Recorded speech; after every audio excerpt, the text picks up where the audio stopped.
Hi guys, in this lesson I want to talk about shell voicings and how you can use them as arpeggios when you are playing solo, because you already probably have them in your fingers and they make for nice open sounding arpeggios.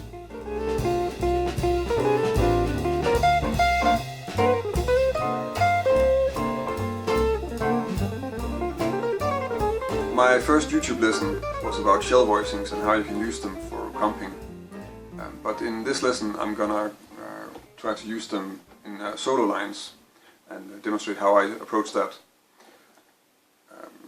Just shortly to describe what a shell voicing is. A shell voicing is a chord consisting of the basic part of a chord. So in jazz that means that it has the root, the third and the seventh. You can place that in two ways on the neck, because you could have it closed like this, so you have a third between the root and the third, and then the seventh on top. And you can also play it higher on the neck, in this case, but then you have a bigger distance here. And in this lesson, this type of voicing is a little bit harder to make melodies with, so I tend not to use it that much. I don't really know that many examples where you do that, so I left them out. And we're just going to be working on this sort of closer part of the shell voicings. Shell voicings are used quite often in solos in jazz. I think the most famous example of it is the Papinthini lick that goes something like which he goes into for extended periods of time every once in a while in solos.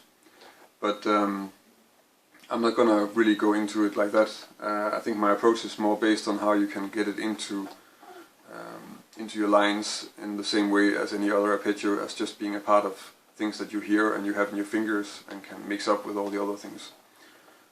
Okay, so my examples in this lesson are all in the key of E flat, and the lines that I've written are 2-5-1 in E flat.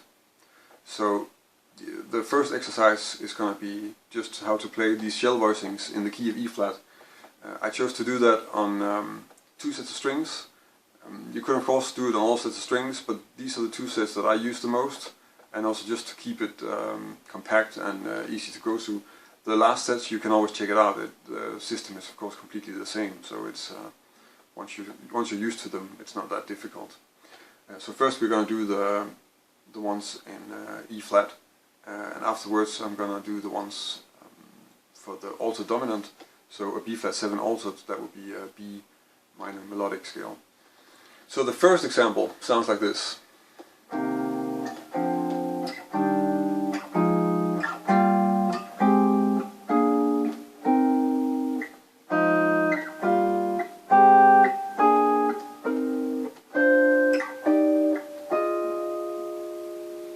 Right now I'm playing them with my fingers and I'm playing them as chords, and you need to know them like that, but you also should probably check out how to arpeggiate them.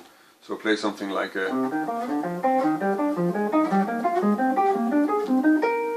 or other patterns like and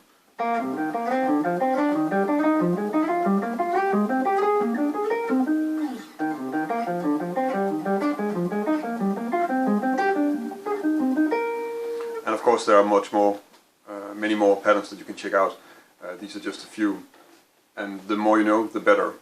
So that was the E flat major scale. Let's look at the B minor melodic or B flat 7 altered scale.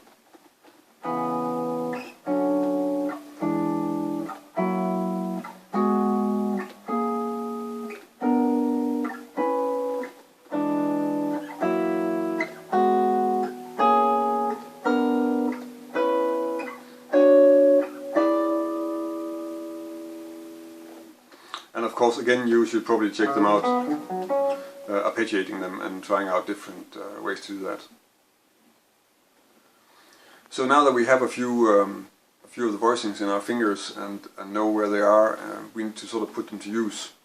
And one thing that's worth mentioning, even though I probably mentioned it in other lessons too, when you choose which chord, which arpeggio to use over a chord, how do you go about that? Well, you need to look for arpeggios that have a lot of common notes, and you need to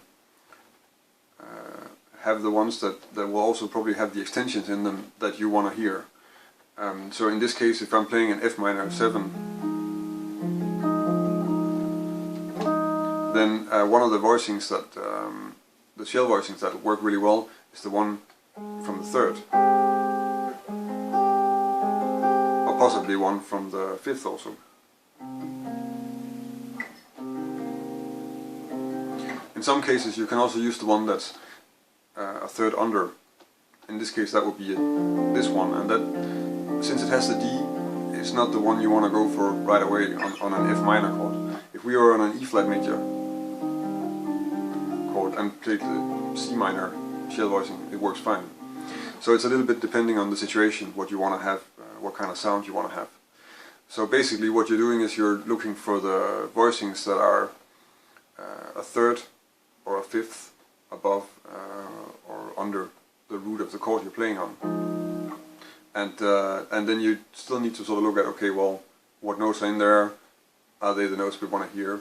So it's always important to know what notes are in these structures. Okay, so let's try and look at some of the lines. The first example sounds like this.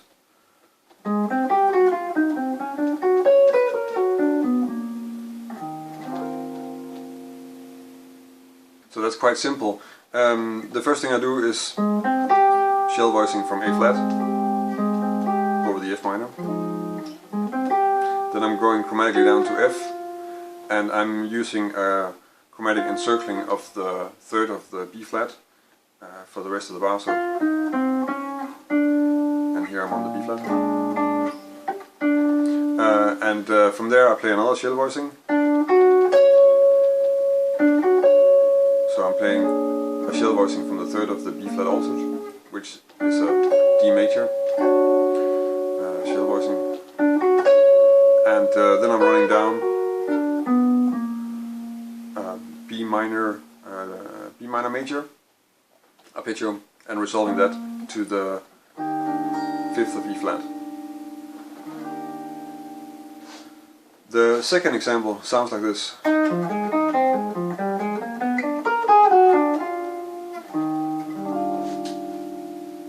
So what am I doing here? Well, the first part of it is actually just a shell voicing, an F minor shell voicing over the F minor chord. And then I'm using this kind of arpeggiation, which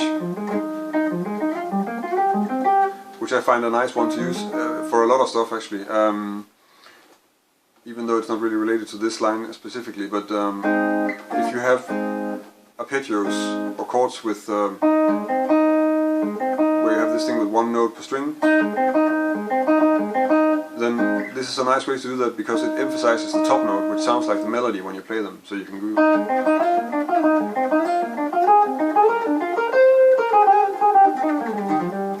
So for that, I think this type of arpeggiation is quite nice.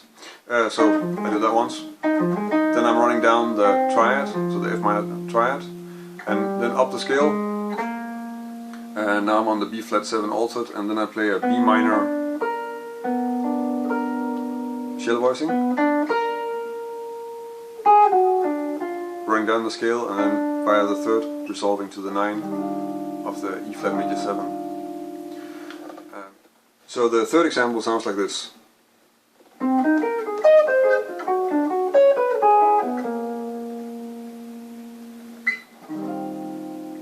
So the first thing I play is C minor shell voicing, which kind of works as a sort of suspension of the 3rd of the F minor, which I resolve, and then I'm playing an F minor arpeggio, and then I'm playing again the